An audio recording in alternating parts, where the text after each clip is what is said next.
Jammu Kashmir BJP सांसद अनुराग ठाकुर ने कहा, पीएम मोदी का विरोध करते करते राहुल गांधी अब भारत का विरोध करने लगे हैं। कांग्रेस यह नहीं समझ सकती कि पीएम मोदी अपने अमेरिकी दौरे पर भारत का प्रतिनिधि कर रहे हैं। वे हमेशा भारत विरोधी ताकतों से हाथ मिलाते हैं और उस अमेरिकी सांसद से मिले हैं जिसने भारत के खिलाफ एजेंडा चलाया है। राहुल गांधी को इस पर शर्मानी चाहिए और जनता से माफी मांगनी चाहिए। राहुल गांधी जी मोदी विरोध करते करते भारत विरोध करने लगे और ये राजनीतिक विरोध राष्ट्र विरोध में बदल गया। शायद कांग्रेस का इकोसिस्टम ये समझ नहीं पा रहा कि मोदी जी यूएस की यात्रा में भारत के प्रधानमंत्री के रूप में जा रहे हैं, भारत का प्रतिनिधित्व कर रहे हैं और भारत के 140 करोड़ भारतीयों के प्रधानमंत्री को इस तरह से कांग्रेस का इकोसिस्टम अगर विरोध करने में लगेगा तो भारत कभी स्वीकार नहीं करेगा।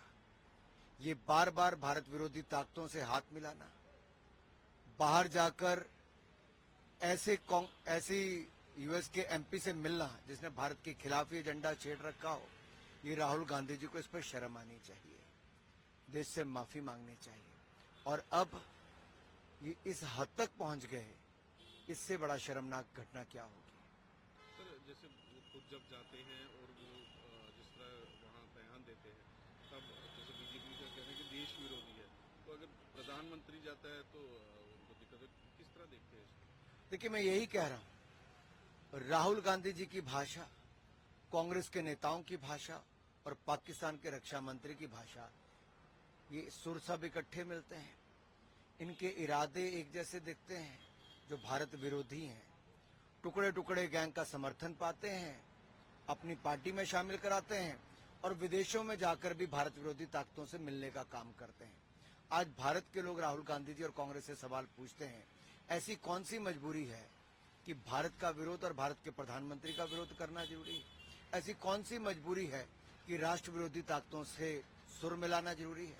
ऐसी कौन सी मजबूरी है कि मोदी जी की विदेश यात्रा में जब बार बार जाकर भारत का नाम ऊंचा होता है, वो भारत के नाम को बदनाम करने के लिए विरोध कराने का काम भी कांग्रेस का इकोसिस्टम करे।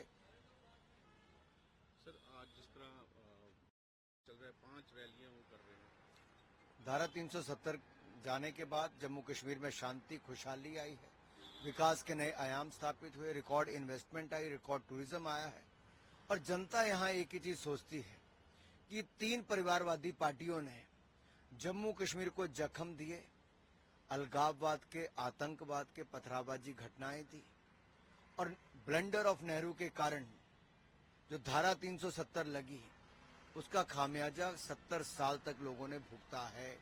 45,000 लोगों की हत्याएं हुई हैं और आज लोग देखते हैं कि 70% घटनाओं में कमी आई आतंकवादी जब से भारतीय जनता पार्टी की सरकार आई, धारा 370 को समाप्त किया। दूसरी ओर कांग्रेस पीएससी एक्ट को खत्म करना चाहती है, नेशनल कॉन्फ्रेंस खत्म करना चाहती है और हुल्लड़बाजियों को, पथरावबाजियों को, नशा बेचने वालों को, आतंकवादियों को, अलगाववादियों को खुला छोड़ना चाहती है। तो सवाल ये खड़ा होता है कि जम्मू कश्मीर की जनता अगर वापस आतंकवाद, अलगाववाद, पथरावबाजी की घटना देखना चाहती है, अशांति देखना चाहती है, तो कांग्रेस एनसी पीडीपी को देखे।